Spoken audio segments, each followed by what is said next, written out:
just announced on social media that Israel and Hamas signed off on the first phase of a peace agreement. Let's bring in CBS News intelligence and national security reporter Olivia Gosses. Olivia, thank you for being with us. President Trump says there is an agreement on this first phase of the peace plan. What does that entail? That's right. This was as much of a nail-biter as there ever was. There had been expressions of cautious optimism throughout the day, but it really came together this evening with the president's announcement. I mean, even as of this morning, Secretary of State Marco Rubio was slated to travel for a day to Paris to meet with foreign ministers from the region about governance in post-war Gaza. He told lawmakers instead that he called off that travel because this deal was close and it would require him possibly to travel to the region instead. An eagle-eyed photographer even captured a moment when Secretary Rubio handed President Trump a note that said that the negotiators were very close and he had to approve this Truth Social post announcing the parameters of the deal. We know that negotiators had been working very hard, heads down in Sharm el-Sheikh in Egypt, and were focused on this stage at hammering out just how this initial part of the agreement will work, down to sequencing how far back Israeli forces will need to go and what conditions on the ground need to be in order to have the living hostages handed over. And once they were close enough, they were joined today on the U.S. side by Special Envoy Steve Witkoff and aide to the president, Jared Kushner. Top aides to Prime Minister Netanyahu, Ram Dermer, were also there, a Qatari contingent, Egyptian contingent. And now this is all still just on paper, and the real test will come when the hostages are expected to be handed over in the coming days. Israel will have to make good on its promise to deliver close to 2,000 Palestinian prisoners in exchange, and of course to withdraw its forces to an agreed-upon line. We are still waiting for the exact details to come, but the president announcing tonight something monumental after 2 years of brutal war. And we want to clarify, this is the first phase of a peace plan. What else needs to be agreed upon? That's right. This is just part of what was a broader 20-part deal that the president laid out first on the margins of the UN General Assembly to Arab and Muslim leaders. That was a 21-point plan. Then it evolved to a 20-point plan when he met with Prime Minister Netanyahu, who visited him at the White House in the Oval Office. And that plan includes a scenario for post-war, what governance is supposed to look like, what the role for the Palestinian Authority may be, what disarmament will need to look like for Hamas. Those are the details that the negotiators are going to have to continue working on after this first phase. But President Trump and Prime Minister Netanyahu had always made clear that a full-scale release of all of the hostages and the remains still in Hamas's possession were a prerequisite for the rest of the negotiations to continue. Olivia Gosses, thank you so much. All right, I want to bring in now CBS News senior White House and political correspondent Ed O'Keefe live for us outside the White House. Ed, the president says there is an agreement, as we said, on this first phase of the peace plan. That came down from the White House just a few moments ago in a Truth Social post. What can you tell us? Well, Elizabeth, as Olivia had been telling you there, we had been anticipating something might come tonight and that it would come first from the president on behalf of the negotiators in Egypt. That statement tonight saying that an initial first phase has been reached and that he expects that all the hostages will release very soon, whether that's 48 hours, 72 hours from now, whether that's 48 hours, 72 hours after the agreement is finalized by the Israeli government remains to be seen. But notable also, he says, once they're released, Israel will withdraw their troops to an agreed-upon line as the first steps towards a strong, durable, and everlasting peace. Thanks all those that have been involved, notably Qatar, Egypt, and Turkey especially, and ends it by saying, blessed are the peacemakers. This comes after his personal Mideast envoy, Steve Witkoff, and his son-in-law, Jared Kushner, who has close personal business and political ties to several different Arab leaders, having negotiated the Abraham Accords during the first Trump administration, arrived, as you see there, in Sharm el-Sheikh, Egypt, earlier today. And Egyptian President al-Sisi, in a speech, had invited Trump to come to Egypt should an agreement be reached. It was that caused the president to then tell reporters during an event with other conservative journalists earlier today that he would likely make a trip to the Middle East this weekend. During that meeting, it was interrupted by the Secretary of State, who slipped the president a note which told him that they were very close to an agreement and they needed him to draft this statement. So you see him there. That was when it was handed to him, and he looked impressed and broke up that meeting a few minutes later, went out to draft the statement that we now know tonight. So we will wait to hear from leaders in the region overnight into tomorrow morning. But here at the White House, at least, they got to be quite pleased. They are quite pleased that this announcement could be made in at least the first step of these long-sought negotiations, just 2 years and 1 day since the conflict was started by Hamas militants. We may now be on the verge of heading towards peace. Yes, and you said that the president was intending to head there this weekend. Ed, is that still on the table, and is that to negotiate this next phase of the peace plan? All he said is that he may go Saturday or Sunday, and when he was asked by another reporter, will you go dependent on the release of hostages? Like, do they have to be released first before you go? He said, no, not necessarily. He also suggested he'd love to go to Gaza itself. That's unlikely, given the current security situation there, but maybe there's a way to fly over and see some of it. Either way, given that it was the Egyptians that invited him, it appears that's where he would go, likely at some point over the weekend, and while there are arrangements being made for the release of hostages. And I just want to clarify for our viewers, Ed, if they're just joining us now, this first phase of the peace plan involves the release of all remaining hostages and withdrawal of Israeli troops. However, we don't quite know the timeline of how those events are going to play out. That's right. And there had been last week, remember, there was that 20-point comprehensive plan for peace that the White House released and then Netanyahu, the Israeli prime minister, very quickly signed off on. They had released a map that showed sort of a phased withdrawal from the Gaza Strip, pulling back from the coast and then pushing back towards Israel itself. Conceivably, that's up for negotiation, but that's what they're talking about, is that you'd pull back to a certain point, then another one, and then complete withdrawal eventually one day once all of this is resolved. There's still a lot to sort out, though, Elizabeth. Who runs Gaza going forward? How is it rebuilt? What happens to Hamas militants who have been involved in this? And if they want to renounce their membership, where would they go? How would they get there? And would they be able to go peacefully? And then what does this mean for the Israeli political situation domestically? There's been a lot of concern about how the prime minister has conducted all this. Does he hold on after this or even during the talks? All of that yet to be sorted out. But the fact that they could signal tonight, phase one is there, is a big deal to this White House and certainly to those who've been seeking Mideast peace. Absolutely. Ed O'Keefe, thank you so much. All right, let's bring in CBS News foreign correspondent Deb Pata, who is live for us in East Jerusalem. Deborah, what do we know about, number one, the details of this agreement? But first, I want to ask you, how are people there in Israel reacting to this? Well, it's very late here, early hours of the morning. So there hasn't really been any official reaction. We've seen Prime Minister Benjamin Netanyahu post on social media that he hopes to bring the hostages home soon. But this is going to be a huge moment for the families of hostages still in Gaza. It's believed that there are 48 captives there, still 20 of them still alive. This is the moment they have been longing for. They've been waiting for over 2 years, campaigning day in and day out. People have been on the streets almost every single week, huge demonstrations demanding that their loved ones come back. They have not given up, not stopped for one single day. So this is going to be the best possible news after 2 years of waiting and hoping. And if things go smoothly, we understand it could even start as early as this weekend.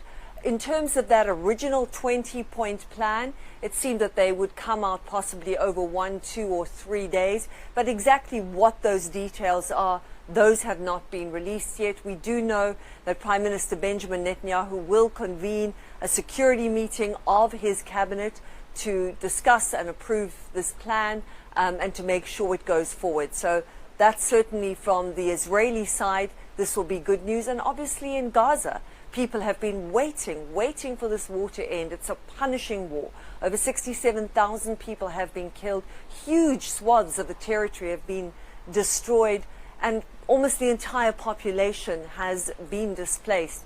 So I think that for people in Gaza, this couldn't have come any sooner in many ways. It's coming 2 years and 1 day that marked October 7th attacks Hamas on Israel. And I can only imagine what this must feel like for the people that are there. But I'm curious, Deborah, when it was talking about the 20-point peace deal, this 20-point peace plan, how do folks in Israel feel about the U.S. taking such a strong leadership role in these negotiations? Well, certainly from the side of the hostages and many of the people who've been out in the streets demanding that their prime minister bring their loved ones home, they're very grateful for the U.S. involvement and have said so repeatedly. In fact, the hostage families even sent a letter to the Nobel Peace Committee saying that nobody has done more for peace in this region than President Trump. So they are thrilled that as far as they're concerned, the U.S. is an integral part of this peace plan, and they've long been campaigning Washington to be involved, to make sure that this happens. So from their side, this will be a very, very welcome move indeed. From the side of Hamas, they too have put out a statement tonight saying that they appreciate the efforts of both the United States and the mediators to get involved and to get the deal this far. What they do keep reiterating from Hamas's side is that they want to ensure that the guarantees are there that Israel sticks to the deal. For Hamas, this means that Palestinian prisoners will be released, that there'll be a staged Israeli withdrawal. What that will look like, we don't actually know, but we know at one point they were demanding that that withdrawal should happen as the prisoners are being released. Whether that's the case, we don't know. And of course, then there's those sticking points: disarmament, their potential exile from Gaza. Is that going to happen? And have those details been worked out? That is not clear. So there's still a long way to go. But in terms of hostages coming home, that looks like it could happen very soon. That is a huge development in this. Deb Pata, thank you so much from East Jerusalem. All right, let's bring in CBS News Middle East reporter Courtney Keeley. Courtney, this first phase of the peace plan, again, including the release of those hostages, a relief to folks in Israel, and also the withdrawal of Israeli troops. And I'm curious, you're speaking to people on both sides of this issue, and you have contacts there in the Middle East. I'm curious what you're hearing from people there on the ground. I know it's very early in the morning there.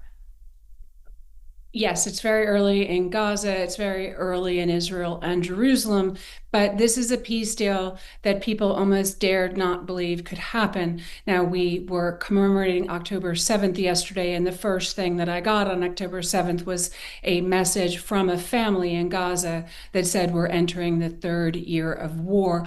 God help us." And now we're seeing President Trump say, "Blessed are the peacemakers." And the peacemakers and the negotiators in Egypt gave him his due. There were pictures of them hugging. There was a picture of the top intel chief that really represents President Erdogan of Turkey in the room. Hugs were happening, but they waited about an hour for President Trump to take that victorious lap on Truth Social. We've heard from Karen Levitt that he has a doctor's appointment, that he should travel on Friday. We're also hearing from a statement posted by Benjamin Netanyahu that it's a great day for Israel. He'll convene the government to improve the agreement and bring all our dear hostages home.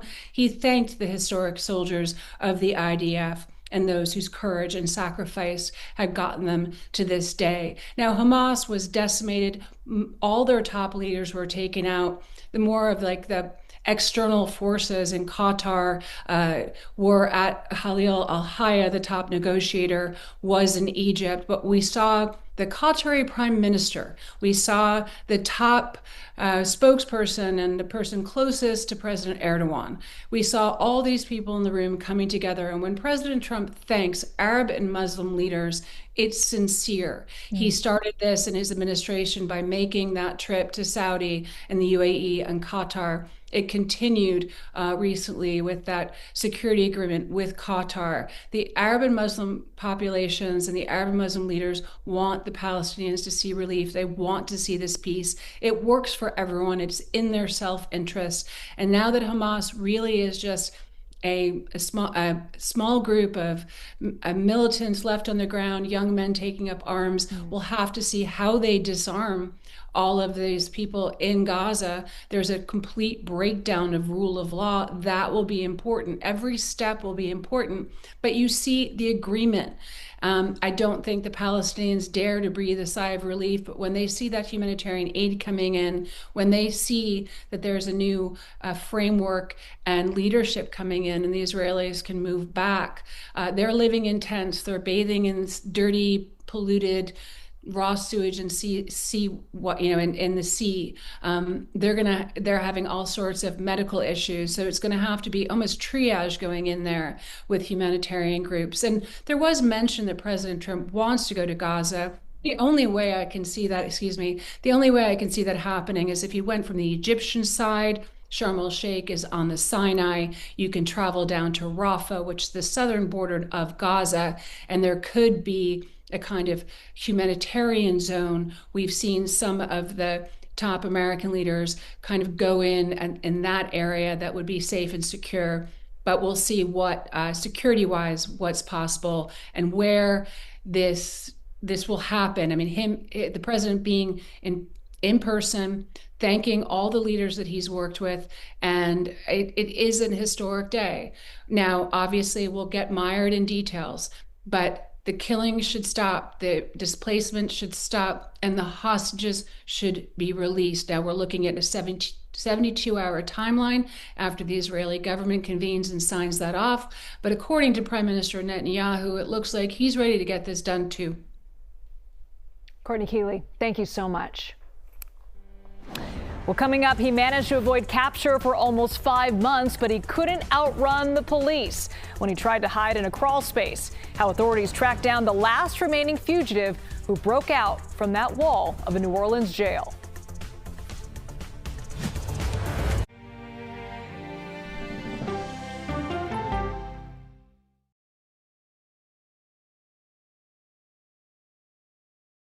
No matter how you start your day, one thing is very clear. CBS Mornings is the best way to start your day. Could this change the way that we think about vaccines? Rent at an affordable level and invest. Initiatives aimed at making infant formulas safer. I love when we provide information like this to new parents.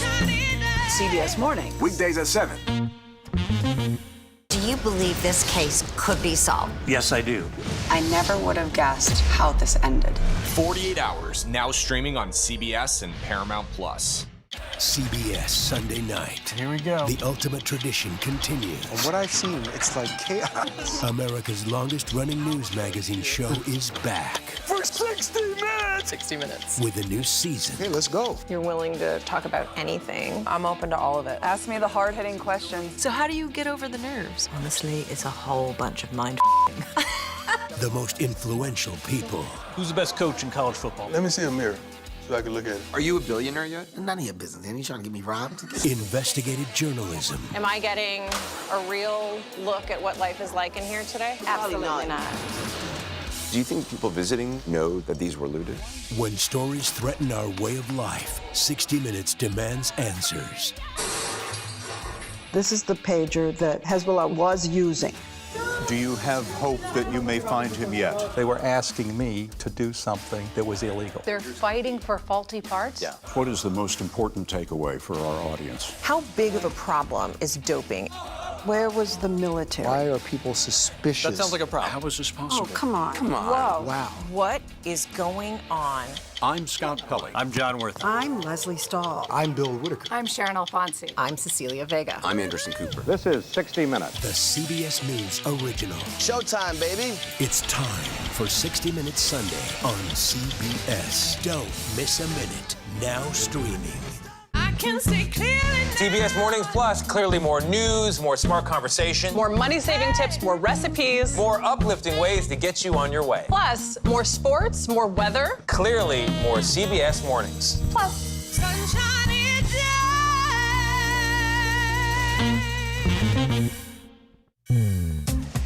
I'm Major Garrett in Washington, inviting you to the Takeout. Politics, policy, people, and pop culture served up weeknights. What's on the menu? Plenty. The day's happenings with curiosity, informality, and humor. It's serious discussion, but we do not take ourselves too seriously. Who is a better speaker, Mike Johnson or you? Oh, come on. Join me on the Takeout. Streaming right here on CBS News 24/7. When you need your sports in us now, We're bringing you that breaking news right here on HQ. find it on CBS Sports HQ, streaming free anywhere you are.